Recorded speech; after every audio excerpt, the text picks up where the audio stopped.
اعوذ باللہ من الشیطان الرجیم بسم اللہ الرحمن الرحیم سورہ ابراہیم۔ شروع کرتا ہوں اللہ کے نام سے جو نہایت مہربان بڑے رحم والے ہیں۔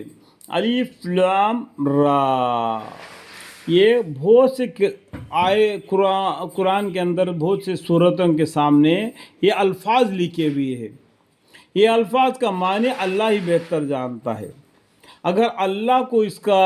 اگر ہمارے پیغمبر کو اللہ تعالیٰ نے اس کا علم دیے تو اور بات ہے، لیکن عوام کو تو نہیں دیا گیا جس کا ہو بہو معنی ہے الف لام را، الف لام را۔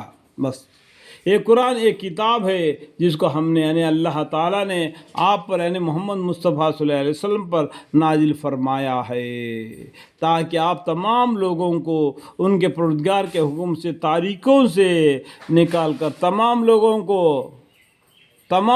کو یہ بات کو یاد کرو، تمام جہان والوں کو ان کے پروردگار کے حکم سے۔ پروردگار کون ہے؟ تمام لوگوں کے پروردگار ہے، ان کے اللہ کے حکم سے تاریکیوں یعنی اندھیرے سے، یعنی جو دین اسلام سے گمراہ ہو کر اندھیرے زندگی گزار رہے اس کو ان اندھیرے سے نکال کر روشنی کی طرف یعنی ایمان کی طرف خدا کے حکم سے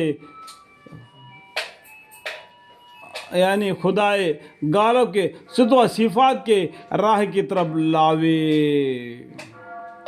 اور وہ ایسا خدا ہے کہ اسی کی ملک ہے جو کچھ آسمان میں ہے اور جو کچھ زمین میں ہے۔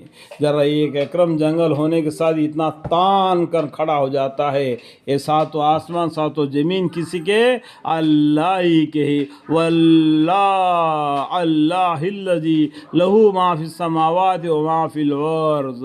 یہ دنیا تم کو دیا گیا ہے برتنے کے لیے۔ خالی ہاتھ آ گیا، خالی ہاتھ چلے گیا بولتے ہیں، خالی ہاتھ چلے نہیں گیا، خالی ہاتھ چلے نہیں گیا، ساتھ میں ہمراہ لے کے گیا ہے نیکی بدی۔ آتے وقت تو خالی ہاتھ آ گیا کہ بولنے والے بولتے ہیں کہ خالی ہاتھ آ گیا، خالی ہاتھ چلے گیا، خالی ہاتھ تو چلے نہیں گیا۔ اس بات کو جانو پہچانو، زبان سے کیا کہتے ہو؟ آیا تو خالی ہاتھ سے، گیا تو دونوں ہاتھ سے۔ نام ہے بدی، نیک اور بدی دونوں ہاتھ سے گیا۔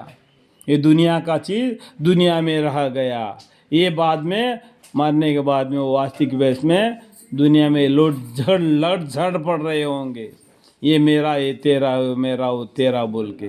یہ ہے دنیا، اور بڑی خرابی یعنی بڑا سخت عذاب ہے قیامت کے دن ان کافروں کو جو دنیا زندگانی کو ایک آخرت پر ترجیح دیتے ہیں، آخرت پر ترجیح دیتے۔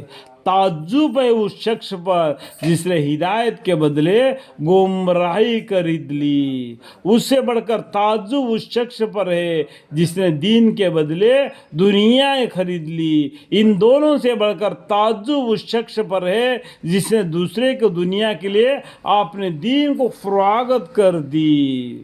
ان کافروں کو جو کہ دنیا زندگانی کو آخر پر ترجیح دیتے ہیں اور ملک بلکہ اللہ کی راہ مذکور سے روکتے ہیں، اللہ کی راہ مذکور سے روکتے ہیں، اور بلکہ اللہ کی راہ مذکور سے روکتے ہیں اور اس میں کچھ یعنی شبہات کے مسلح سی رہتے ہیں۔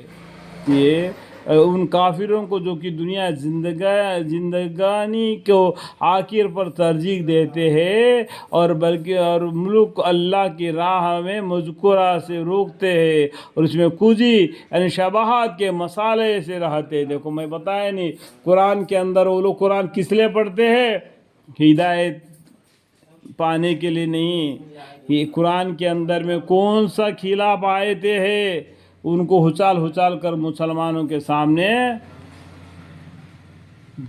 اس کا مطلب کیا ہے، اس کا یہ کیا ہے وہ کیا ہے پوچھنے کے لیے۔ اگر اس کو اتنا علم ہے کہ اس کو آگے پیچھے آیتوں کو پڑھنا چاہیے نا، تو موت معلوم ہو جائے گا. ایسے لوگ بڑی دور کی گمراہی میں ہیں، بڑی دور کے گمراہی میں ہیں.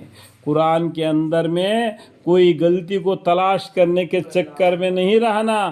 معاف کرنے والا مالک ہے، وہ معاف کرے گا. ٹھیک ہے.